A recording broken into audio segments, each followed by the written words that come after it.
بے شک انسان پر زمانے میں ایک ایسا وقت بھی آ چکا ہے کہ وہ کوئی قابل ذکر چیز نہ تھا. ہم نے انسان کو ملے جلے نطفے سے پیدا کیا تاکہ اسے آزمائیں، تو ہم نے اس کو سنتا دیکھتا بنایا. یقیناً ہم ہی نے اسے رستہ بھی دکھا دیا. اب خواہ شکر گزار ہو خواہ ناشکرا. بے شک ہم نے کافروں کے لیے زنجیریں اور طوق اور دہکتی آگ تیار کر رکھی ہے. جو نیکوکار ہیں وہ ایسی شراب پیئیں گے جس میں کافور کی آمیزش ہوگی. یہ ایک چشمہ ہے جس میں سے اللہ کے بندے پیئیں گے اور اس میں سے چھوٹی چھوٹی نہریں نکال لیں گے.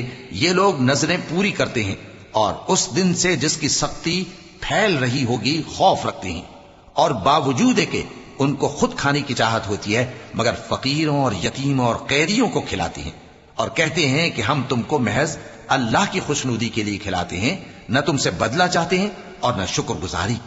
ہم کو اپنے پروردگار سے اس دن کا ڈر لگتا ہے جو چہروں کو بگاڑنے والا اور بڑی سختی والا ہوگا. چنانچہ اللہ ان کو اس دن کی سختی سے بچا لے گا اور تازگی اور خوشی عنایت فرمائے گا، اور ان کے صبر کے بدلے ان کو بہشت اور ریشمی لباس عطا کرے گا. اس میں وہ تختوں پر تکیے لگائے بیٹھے ہوں گے، وہاں نہ دھوپ کی حدت دیکھیں گے نہ سردی کی شدت.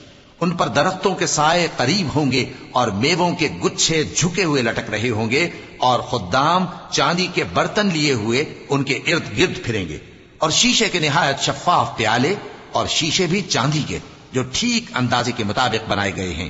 اور وہاں ان کو ایسی شراب بھی پلائی جائے گی جس میں ادرک کی آمیزش ہوگی. یہ بہشت میں ایک چشمہ ہے جس کا نام سلسبیل ہے، اور ان کے پاس لڑکے آتے جاتے ہوں گے جو ہمیشہ ایک ہی حالت پر رہیں گے.